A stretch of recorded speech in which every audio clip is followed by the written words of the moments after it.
Assalamu alaikum and good afternoon.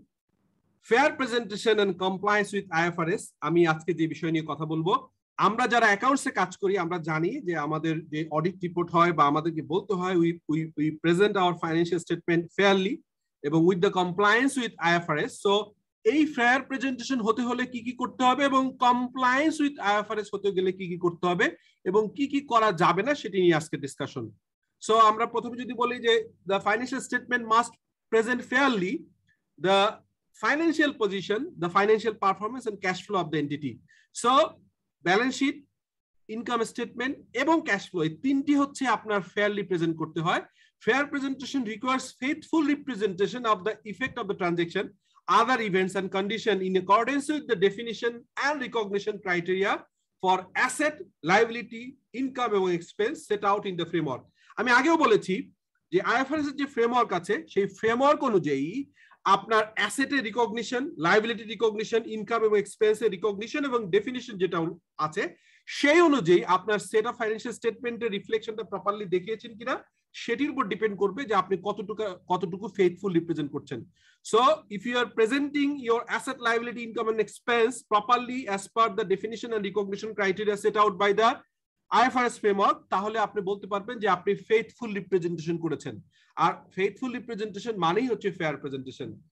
The application of IFRS with additional disclosure when necessary is presumed to result in financial statement that achieve a fair presentation. অনেক সময় qualitative reporting অর্থাৎ financial disclosure অর্থাৎ note to the financial স্টেটমেন্টের মাধ্যমে আপনার understanding of the financial statement যদি easy হয় to the users, so এটি করতে পারলেও কিন্তু ফেয়ার প্রেজেন্টেশন হয়। অর্থাৎ আপনি যে ফাইন্যান্সিয়াল স্টেটমেন্টের ইউজার আছে, রিডার্স আছে, তাদেরকে আপনি হচ্ছে ফেয়ারলি প্রেজেন্ট করবেন এবং ফেথফুল রিপ্রেজেন্টেশন করবেন according to the asset, liability, income এবং এক্সপেন্সকে ফ্রেমওয়ার্ক অনুযায়ী রিকগনিশন এবং ডেফিনিশন অনুযায়ী কাজ করে এবং প্রপার ডিসক্লোজার অথবা নোটস দিবেন।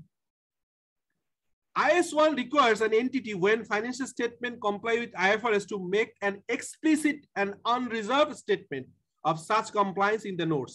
আমি আপনাদেরকে আগেও বলেছি যে আনরিজার্ভ কথাটা এখানে লাল মার্ক করা আছে বিকজ আনরিজার্ভ মানে কোনো কন্ডিশন রাখতে পারবেন না। আপনি বলতে পারবেন না যে এটিকে অ্যাসেট হিসেবে নিচ্ছি বাট পি এ কন্ডিশন আছে, কোনো কন্ডিশন ছাড়াই অ্যাজ পার আইএস এবং IFRS এর যে ফ্রেমওয়ার্ক আছে ফ্রেমওয়ার্ক অনুযায়ী আপনাকে এটাকে রিকগনাইজ করতে হবে। কোন রকম আপনি কন্ডিশন দিয়ে এটা করা যাবে না, আনকন্ডিশন হতে হবে এবং এক্সপ্লিসিট হতে হবে। Financial statement cannot be describe as comply with IFRS unless they comply with all requirement of IFRS.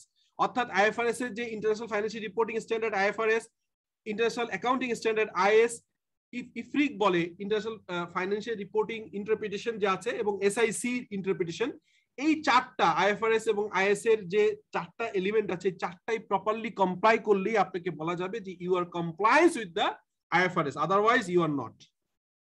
এরপরে আমরা দেখব inappropriate accounting policies are not ratified either by disclosure of the accounting policy used or by notes or explanatory materials. আপনি কোনোভাবেই inappropriate accounting পলিসিকে justify করতে পারবেন না note দিয়ে, এটি বলা আছে, এটি কি করা যাবে না, তাহলে এটাকে ফেয়ার প্রেজেন্টেশন এবং ফেথফুল রিপ্রেজেন্টেশন বলা যাবে না। অর্থাৎ আপনি কোনো রং অ্যাকাউন্টিং পলিসি নিয়ে কাজ করলেন আর নোট দিয়ে অথবা ডিসক্লোজ করে এখান থেকে বেরিয়ে আসবেন, এতটা সহজ IFRS বলেনি। IFRS বলেছে you need to comply with the full set of IFRS।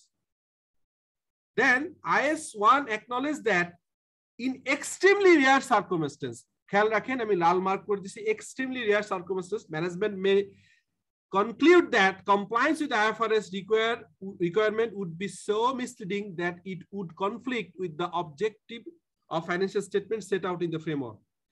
একটা কথা বলে নেই, এত বছর প্রায় 18 বছর IFRS নিয়ে কাজ করছি, কখনো এমন হয়নি যে IFRS কমপ্লাই করতে যে আপনার ফাইন্যান্সিয়াল স্টেটমেন্টের প্রেজেন্টেশন মিসলিড করে, এরকম হয় না। এক্সট্রিমলি রেয়ার মানে হচ্ছে 99.95% হচ্ছে এটা হবে না, 0.5 বা 0.1 হতে পারে, 0.01 যে আপনার চান্স আছে যেখানে কোনো কোনো স্পেশাল বিজনেসের ক্ষেত্রে ফুল IFRS কমপ্লাই করলে কখনো কখনো মিস রিপ্রেজেন্টেশন হতে পারে, সেক্ষেত্রে এটাকে এক্সক্লুড করা যাবে, only that case. In such case, entity is required to depart from the IFRS requirement, which detailed disclosure, the nature, reasons and impact of the departure. আর একটা ইন্টারেস্টিং হচ্ছে যে আপনি যেটা বললাম যে 99.99% ক্ষেত্রেই হচ্ছে আপনার আইএফআরএস রিপ্রেজেন্টেশন করলে কোনো রকম মিসরিপ্রেজেন্টেশন বা মিসলিডিং ইনফরমেশন যাবে না। বাট এক্সট্রিমলি রেয়ার ক্ষেত্রে 0.001% ক্ষেত্রে যদি এরকম কিছু হয়েও থাকে, আপনি যদি এখানে ডিপার্চার ফ্রম দ্য আইএফআরএস হয় রিকোয়ারমেন্ট, তাহলে অবভিয়াসলি আপনাকে ডিসক্লোজ করতে হবে ক্লিয়ারলি দ্য নেচার, কোন নেচারের এটা ডিপার্চার, রিজন কেন করছেন, এবং impact of the departure. Impact আপনি আইএফআরএস কমপ্লাই করলে কি হতো, এখন না করে কি হয়েছে, এই কম্পারিজন ফিগারটা ডিসক্লোজ করতে হবে in the notes of financial statement. So in a nutshell, summary যদি করি, the financial statement must present fairly the balance sheet, income statement and cash flow, এটা আগেই বলেছি। faithful representation হতে গেলে হচ্ছে ফ্রেমওয়ার্ক অনুযায়ী অ্যাসেট, লায়াবিলিটি, ইনকাম এবং এক্সপেন্স প্রপারলি রিকগনাইজ এবং ডেফিনিশন ওয়াইজ আপনাকে ইউজ করতে হবে। অ্যাসেটের ডেফিনিশন কে রিকগনাইজ করে অ্যাসেট করতে হবে। লায়াবিলিটি আমরা জানি যে লেটস সে আমরা বলে থাকি যে লায়াবিলিটি মানে হচ্ছে যে পাস্ট ইভেন্টের ফলে আপনি এখন বেনিফিশিয়ারি হবে এবং ফিউচার আপনার ক্যাশ অথবা রিসোর্স আউটফ্লো হবে। So liability is a present obligation to pay the liability in future using your resources, economic resources, এবং এর পাস্ট কোনো ইভেন্ট থেকে আসছে, আপনি কোনো বেনিফিট পেয়েছেন। সো এইরকম যে সংজ্ঞাগুলো ফ্রেমওয়ার্কে দেওয়া আছে, এই ডেফিনিশন ওয়াইজ হচ্ছে আপনাকে রিকগনাইজ করতে হবে এবং আপনাকে এইভাবে ডেফিনিশন মেনে কাজ করতে হবে।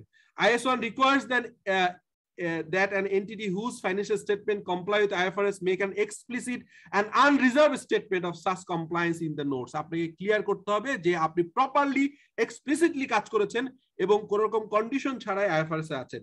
Departure from requirement might be required, extremely rare, যেটি বললাম যে খুব রেয়ার ক্ষেত্রে আছে আপনাকে ডিপার্চার ফ্রম দ্য IFRS হতে পারে। But in that case also you need to disclose the nature, the detail of the এবং রিজন এবং এটার কমপ্লায়েন্স, এটাকে ডিপার্চার করলে কি রেজাল্ট আসছে, এগুলোকে আপনাকে কমপ্লাই করতে হবে। So I hope you enjoyed today session also, এবং আপনাদেরকে আমার অগ্রিম শুভেচ্ছা জানাচ্ছি নেক্সট ভিডিও দেখা